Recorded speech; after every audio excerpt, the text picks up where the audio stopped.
firman Tuhan, di daerah itu ada gembala-gembala yang tinggal di padang menjaga kawanan ternak mereka pada waktu malam. Tiba-tiba berdirilah seorang malaikat Tuhan di dekat mereka dan kemuliaan Tuhan bersinar meliputi mereka dan mereka sangat ketakutan. Lalu kata malaikat itu kepada mereka, "Jangan takut, sebab sesungguhnya aku memberitakan kepadamu kesukaan besar untuk seluruh bangsa. Hari ini telah lahir bagimu juru selamat, yaitu Kristus Tuhan di kota Daud. Dan inilah tandanya bagimu, kamu akan menjumpai seorang bayi dibungkus dengan lampin dan terbaring di dalam palungan."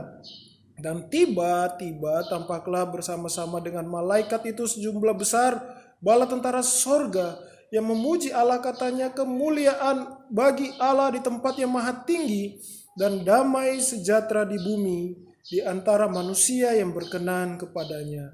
Setelah malaikat-malaikat itu meninggalkan mereka dan kembali ke sorga, gembala-gembala itu berkata seorang kepada yang lain, "Marilah kita pergi ke Betlehem untuk melihat apa yang terjadi di sana, seperti yang diberitahukan Tuhan kepada kita." Lalu mereka cepat-cepat berangkat dan menjumpai Maria dan Yusuf dan bayi itu yang sedang berbaring di dalam palungan. Dan ketika mereka melihatnya, mereka memberitahukan apa yang telah dikatakan kepada mereka tentang anak itu.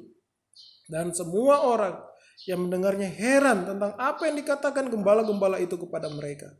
Tetapi Maria menyimpan segala perkara itu di dalam hatinya dan merenungkannya. Maka kembalilah gembala-gembala itu sambil memuji dan memuliakan Allah, karena segala sesuatu yang mereka dengar dan mereka lihat semuanya sesuai dengan apa yang telah dikatakan kepada mereka. Demikianlah firman Tuhan. Menurut jemaat Tuhan Yesus, apakah alasannya tabib Lukas dengan diilhamkan oleh Allah Roh Kudus menulis tulisan ini bagi Theophilus dan bagi semua orang termasuk kita? Apa kaitannya kedatangan Yesus Kristus dan gembala? Semua orang sepertinya di masa ini sudah 10 bulan, kita di masa pandemi COVID-19, sudah rindu travel, apalagi dengan pesawat terbang. Di beberapa media kita bisa melihat ada nama penerbangan, temanya Flight to Nowhere.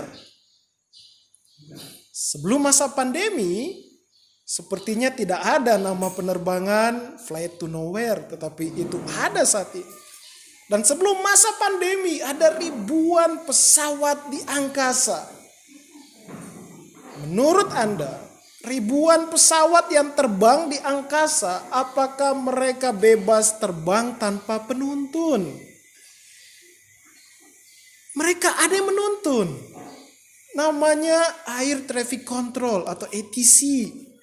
Setiap pilot memiliki pilihan dituntun oleh ATC atau oleh dirinya sendiri. Namun ketahuilah, di dunia penerbangan mungkin hanya sekitar 0,0001% pesawat yang terbang tanpa tuntunan ATC saat dia ada di operasional penerbangannya. Dengan kata lain, hampir tidak ada.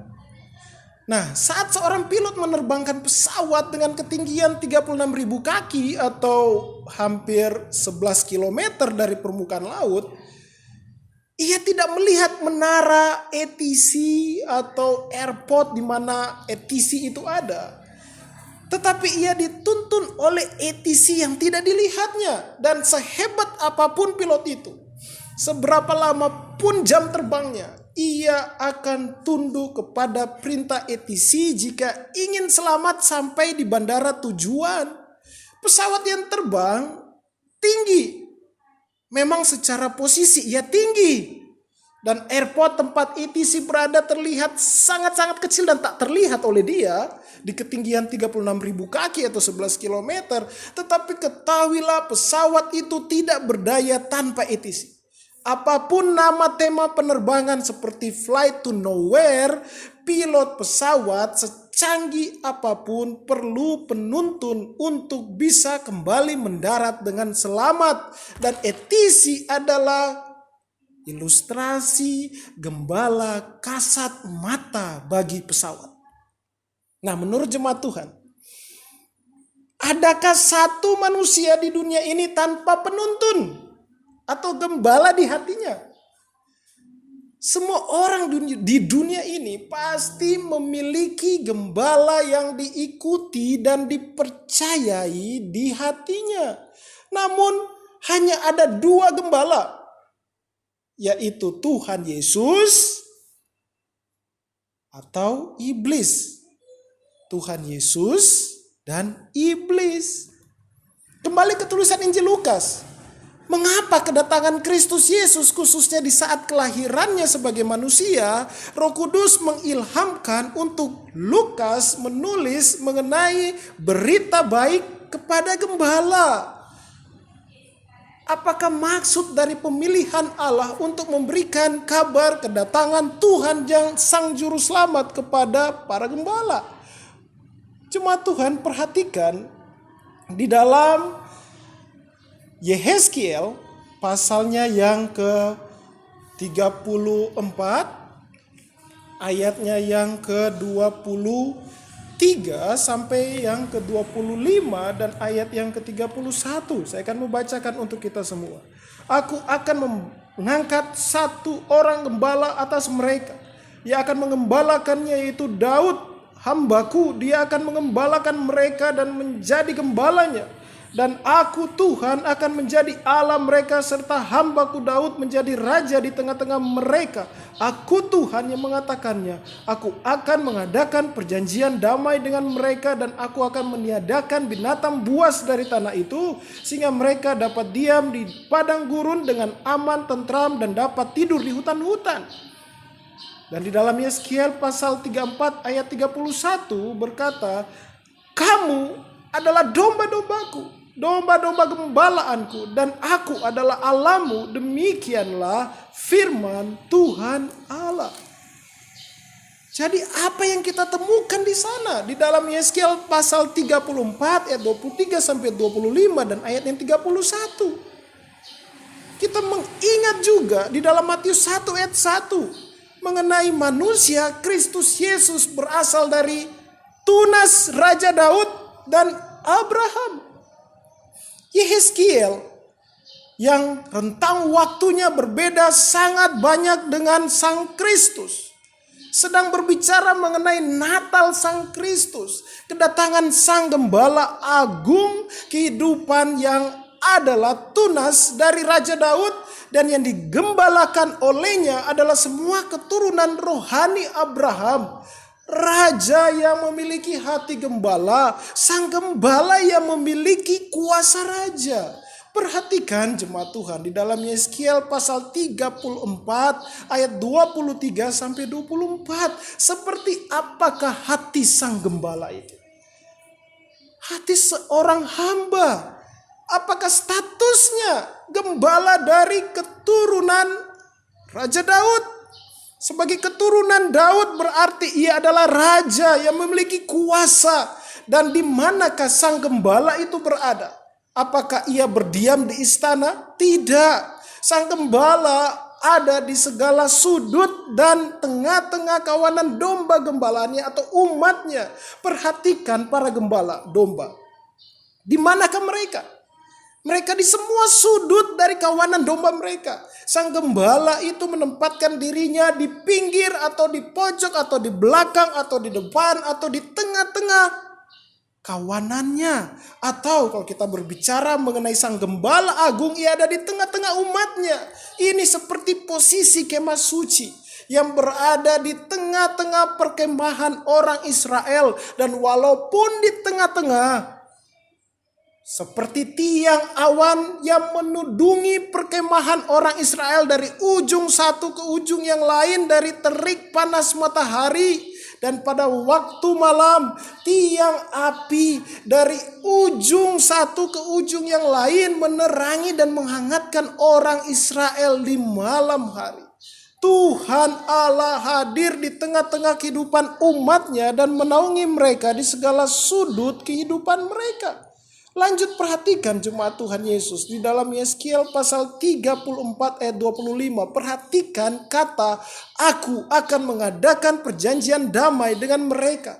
Perhatikan apa yang dikatakan oleh malaikat kepada gembala yang menerima kabar kedatangan Kristus di dalam Lukas 2 ayat 10 sampai 11 dan ayat yang ke-14. Dan saya akan membacakan ayat yang ke-14. Kemuliaan bagi Allah di tempat yang maha tinggi dan damai sejahtera di bumi di antara manusia yang berkenan kepadanya. Inilah janji yang tergenapi yang dikatakan oleh Allah kepada Nabi Yehezkiel.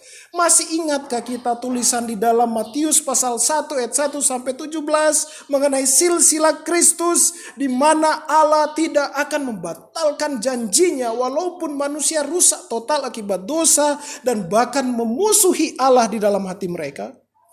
Kristus Yesus datang membawa perjanjian damai dengan mereka, dengan manusia berdosa, Anda dan saya. Perhatikan kata perjanjian damai. Menurut Anda, kenapa ada perjanjian damai?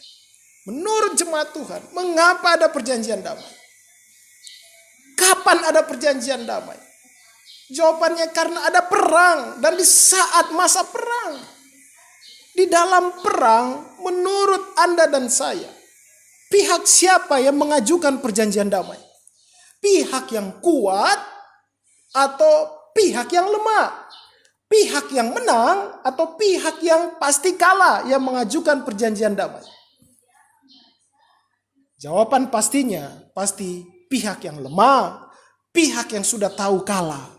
Ia yang akan mengajukan perjanjian damai. Namun lihatlah indahnya firman Tuhan. Tuhanlah yang datang membawa perjanjian damai kepada kita manusia yang lemah dan rusak total akibat dosa. Kita yang kalah dan layak menerima hukuman murka Allah didatangi olehnya, dan Kristus datang membawa perjanjian damai. Sadarkah kita fakta kasih Allah kepada kita? Seharusnya kita sebagai pihak yang kalah dan terhukum yang ajukan perdamaian. Tetapi karena keberdosaan kita selalu memiliki sifat memusuhi Allah dan tidak mau berdamai dengannya. Kepada kita yang memusuhi Allah, karena hati kita terlahir dalam dosa dan dicengkram oleh iblis bapa segala dusta, Allah Israel yang disembah Abraham, Ishak dan Yakub datang memberikan perjanjian damai. Kita yang sudah kalah telak dan tidak berdaya di hadapannya menerima perjanjian damai, menerima uluran belas kasih Allah. Kita tidak jadi binasa namun diselamatkan dari kebinasaan. Perhatikan jemaat Tuhan di dalam Yeskiel pasal 34 ayat 25 di kalimat aku akan meniadakan binatang buas. Apakah binatang buas ini? Jawabannya iblis. Iblis yang diikuti oleh hati kita yang jahat, yang mencengkram kita dalam maut dan perbudakan dosa. Yang mustahil kita bisa keluar dari iblis, dari cengkramannya. Yang jahat seperti kita ini dengan kebutaan hati kita yang telah dicengkram oleh si binatang buas, oleh iblis itu, didatangi oleh sang raja yang berkuasa untuk diselamatkan. Mari kita ke Ibrani pasal 13 ayat 20. Untuk mengetahui apakah yang dilakukan oleh sang gembala agung untuk selamatkan kita dari cengkraman iblis, dosa dan maut.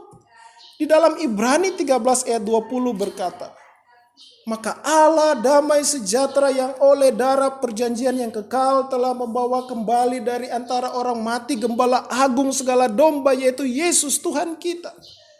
Ibrani 13 ayat 20. Oh jemaat Tuhan, begitu indah firman Allah yang adalah kebenaran agung ini.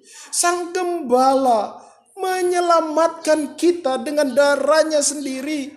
Perjanjian damai yang adalah pemberian nyawanya ganti kita yang layak mati. Nyawa Kristus memberikan kita kehidupan, kemenangan. Kristus yang adalah Tuhan memberi darahnya untuk tebus Anda dan saya yang berdosa ini. Domba-domba milik Bapa yang dimana terlahir dengan mata hati buta, telinga hati yang buta dan tuli dan memusuhi Allah. Lihatlah betapa besar kasih Bapa, kasih Kristus dan Roh Kudus Allah Tritunggal kepada kita. Sadarilah itu saudara-saudariku, Gembala Agung kita yaitu Kristus Yesus memberikan dirinya menggantikan tempat kita.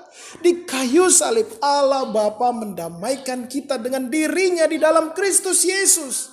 Kita yang hina dina ini, yang kalah oleh maut dan sudah kalah melawan Allah, musuh Allah, namun dikasihi oleh Allah, dan Dia sendiri yang datang untuk memberikan kebebasan dari maut dan memberikan damai sejahtera dan kehidupan kekal. Lihatlah kasih Allah yang begitu besar bagi kita.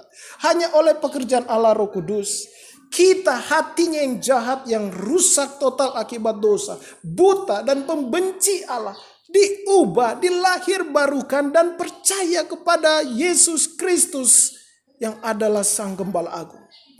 Sejak dilahir barukan dan melalui iman percaya kepada Tuhan Yesus, hidup ini menjadi domba milik kepunyaannya secara sah. Kita dijadikan bagian dari keturunan Abraham secara rohani dan layak disebut domba milik Allah dan digembalakan oleh Tuhan sendiri. Inilah penggenapan di dalam Yeskiel pasal 34 ayat 31 yang berkata, kamu adalah domba-dombaku, domba-domba gembalaanku, dan aku adalah Allahmu. Demikianlah firman Tuhan Allah.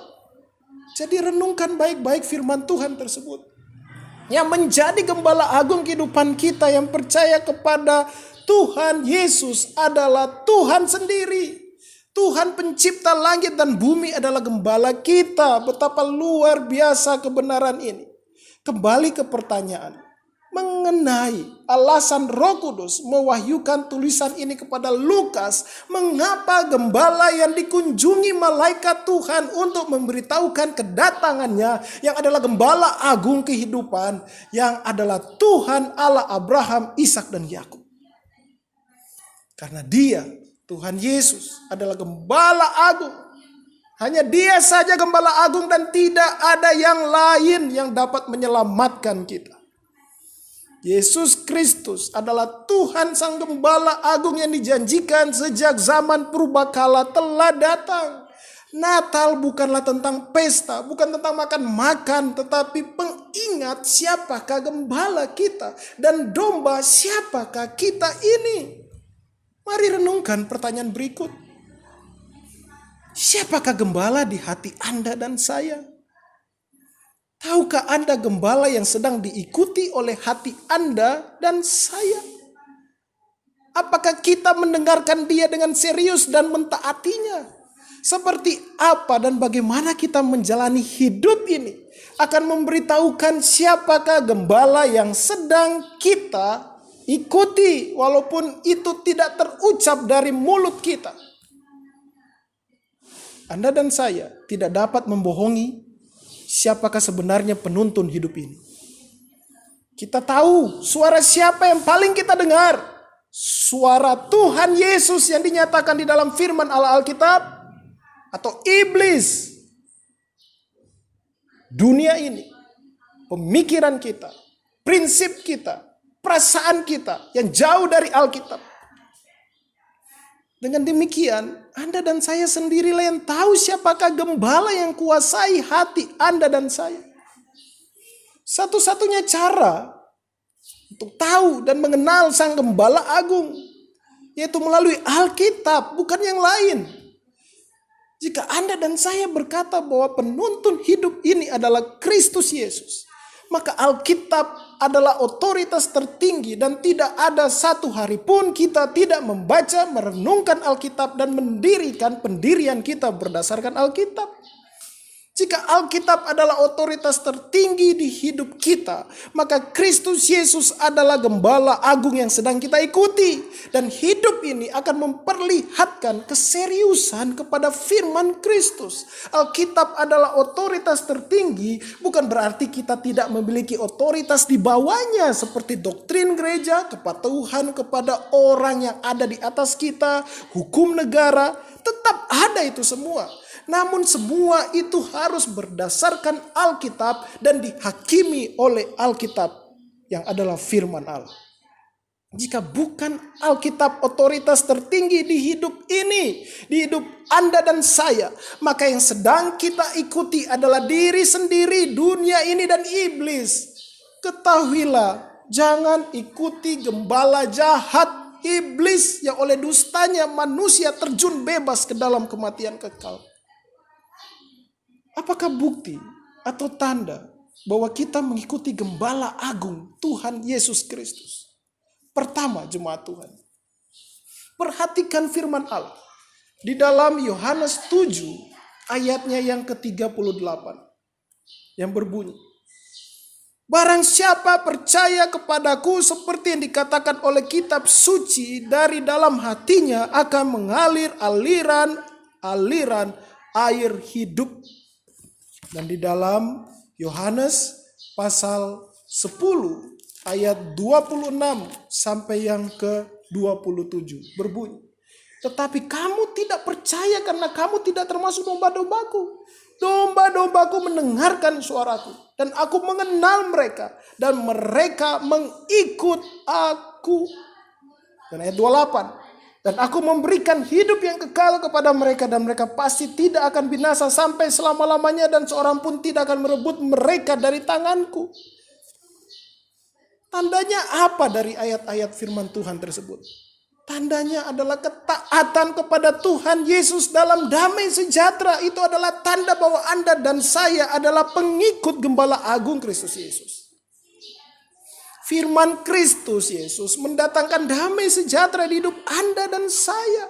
Walaupun bertentangan dengan keinginan Anda dan saya, bertentangan dengan pemikiran Anda dan saya, tetapi firman Kristus Yesus mendatangkan damai sejahtera untuk kita ikuti. Dan yang kedua, tandanya apa? Perhatikan apa yang ditulis oleh Rasul Yakobus. Di dalam Yakobus pasal 2 ayat 17 dan ayat 26. Yakobus pasal 2 ayat 17. Demikian juga halnya dengan iman. Jika iman itu tidak disertai perbuatan, maka iman itu pada hakikatnya adalah mati. Sebab seperti tubuh tanpa roh adalah mati, demikian jugalah iman tanpa perbuatan-perbuatan adalah mati. Firman Allah menyatakan bahwa yang menuntun hidup kita ini terlihat nyata dengan perbuatan. Perbuatan yang menyatakan iman dan kasih Kristus di dalam kita. Apakah kita bertindak nyata dengan firman yang kita baca dan renungkan atau kita dengarkan? Itu menjadi tanda jemaat Tuhan Yesus. Jika kita bertindak sesuai firman Allah, maka firman itu adalah gembala kita. Kita seriusi, taati, dan setia kepada Kristus. Bukan karena ancamannya, tetapi karena kasih-Nya yang telah Ia berikan dan nyatakan kepada kita. Memang kita tidak lihat Kristus dengan mata fisik kita. Namun kembali saya ke ilustrasi pesawat dengan ATC. Seperti pesawat di ketinggian 36.000 kaki atau 11 km kurang lebih. Yang tidak melihat ATC. Tetapi ATC itu menuntun pesawat itu. Dan lihat juga Kristus. Kita tidak lihat Dia. Tetapi firman-Nya menuntun dengan sangat nyata, membimbing kita ke dalam hidup damai sejahtera dan kerajaan Allah. Betapa sedihnya, begitu banyak orang merasa sudah terbang tinggi. Oh, saya sudah lulus kuliah, saya sudah kerja, Oh, sudah punya bisnis mentereng, sudah punya istri, punya suami, punya anak-anak, punya cucu, punya gelar, punya jabatan. Oh, sudah terbang tinggi. Dan mulai menganggap, oh, saya sekarang terbang bebas. Saya sudah di ketinggian hidup saya. Betapa kecilnya Kristus di bawah sana. Untuk apa saya dengarkan suaranya? Dengarkan kata hatiku saja. Aku yang tentukan cara, ketujuan, impian hidupku. Apakah Anda berpikir demikian? Apakah Anda pernah berpikir demikian? Kristus kelihatan kecil. Uang, kekayaan, jabatan kelihatan besar dan mentereng. Jika seperti itu pikiran Anda dan bahkan saya, bertobatlah. Ketahuilah, apa tanda bahwa suatu pesawat yang sedang terbang tinggi dalam bahaya? Hilang dari layar ETC, itu tandanya. Biasanya jika hilang pesawat itu celaka. Namun, tidak 100% celaka total dan tidak ada yang selamat. Masih ada yang ditemukan kembali dengan keadaan yang dapat tertolong. Tuhan pun berkata bahwa ada domba yang terhilang dari kawanan dombanya.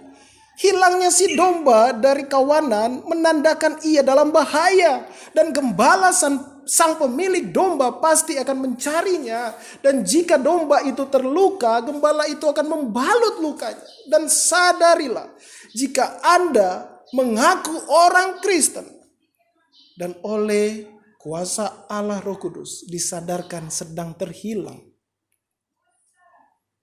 dan atau pernah terhilang,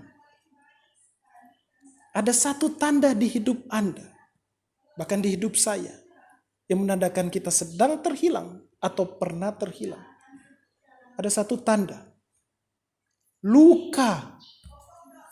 Dan sang gembala agung pasti akan membalut luka Anda dan saya. Apakah itu luka hati? Apakah itu luka perasaan? Ataupun luka di dalam keluarga? Kristus akan membalut itu semua dengan roh dan firman-Nya. Oh, sadar jemaat, saudara-saudariku dalam Tuhan. Jangan hidup tanpa gembala agung Tuhan Yesus. Jangan jadikan pemikiran kita, kata orang, kata hati, perasaan kita yang sering berubah-ubah sebagai penuntun. Karena itu seperti orang buta menuntun orang buta. Jangan dituntun oleh prasangka dan asumsi kita. Jangan jadikan ambisi demi uang, bisnis, mimpi dunia sebagai penuntun. Karena hasilnya kekacauan, luka batin, dan kehampaan.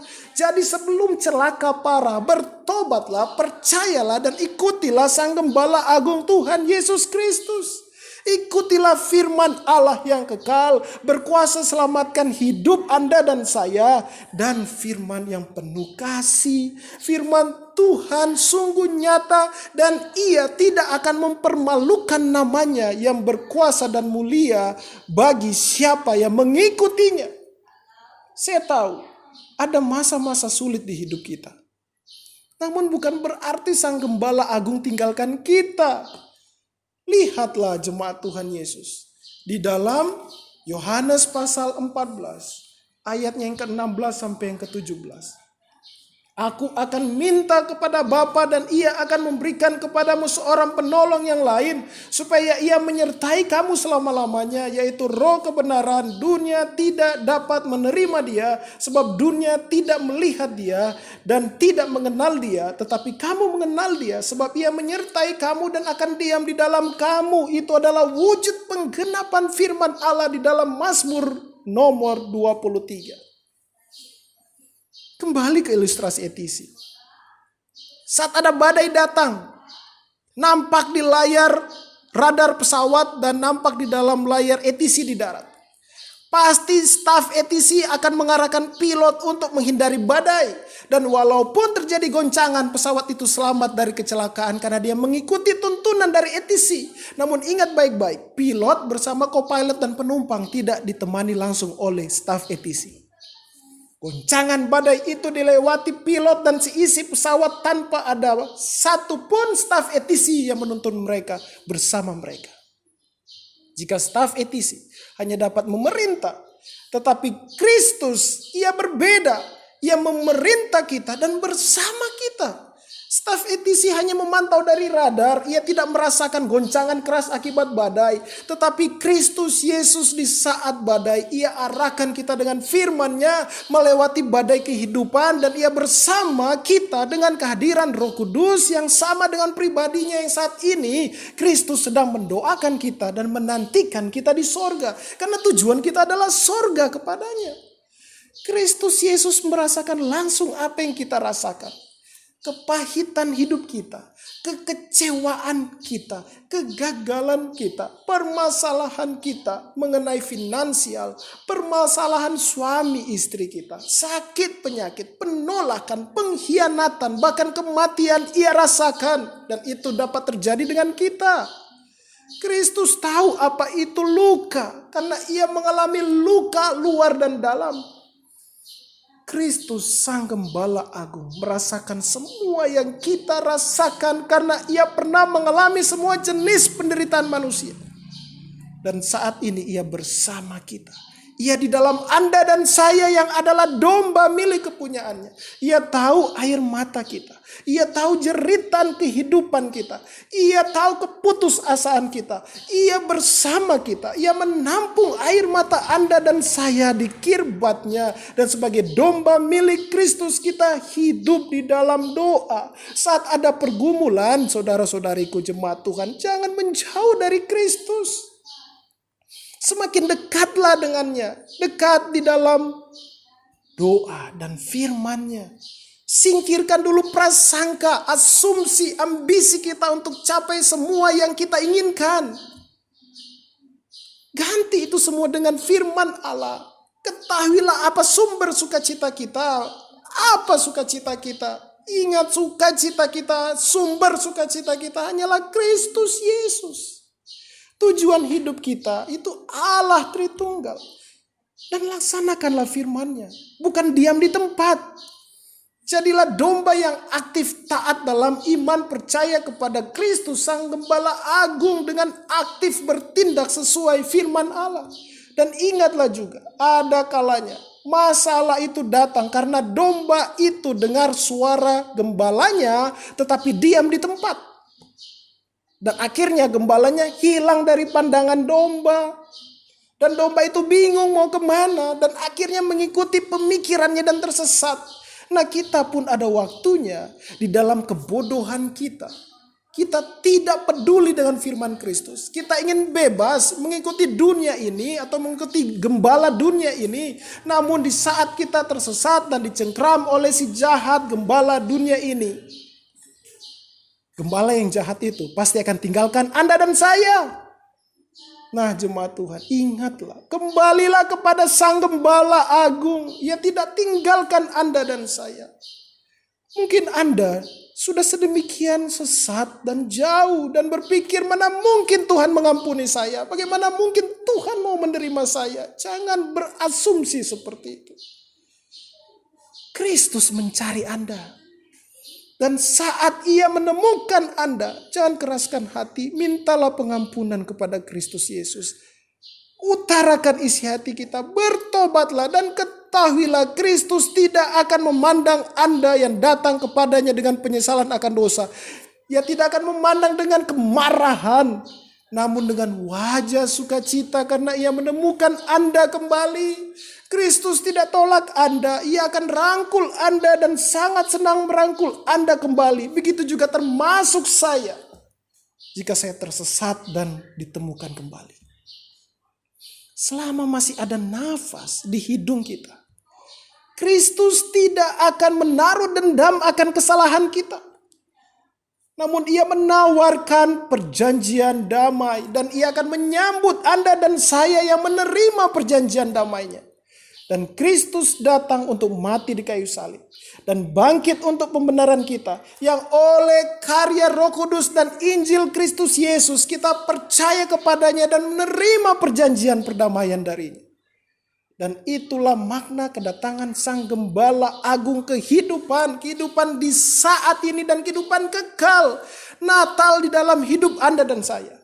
Natal mengenai Sang Gembala Agung kehidupan kekal yang datang menemukan Anda dan saya, memerintah dan menuntun hidup Anda dan saya, dan sekaligus bersama kita sampai masuk ke dalam kerajaan Allah Bapa yang kekal. Natal bukanlah ritual tanggal 25 Desember. Tetapi Natal adalah kelahiran baru yang terjadi di hidup kita. Kelahiran baru menjadi milik Tuhan Yesus dan bukan lagi milik si jahat. Kelahiran baru oleh pekerjaan Roh Kudus dan firman Kristus. Kita sudah berpindah dari kawanan kegelapan menuju kebinasaan kekal, menjadi kawanan milik Allah yang diterangi dan dinaungi menuju kerajaan terang Tuhan Yesus Kristus. Terpujilah Tuhan Yesus Kristus. Amin. Mari kita berdoa. Tuhan Yesus, terima kasih untuk firman-Mu kepada kami. Engkau adalah gembala yang mengasihi kami, yang selalu menerima kami, yang berdosa ini, yang mencari kami dan menemukan kami. Terima kasih Tuhan, Engkau datang sebagai gembala, sebagai Raja Agung yang memiliki hati hamba untuk membawa kami ke dalam keselamatan kekal. Terima kasih banyak Tuhan Yesus. Di dalam nama Yesus Kristus, Allah yang hidup, kami berdoa. Amin.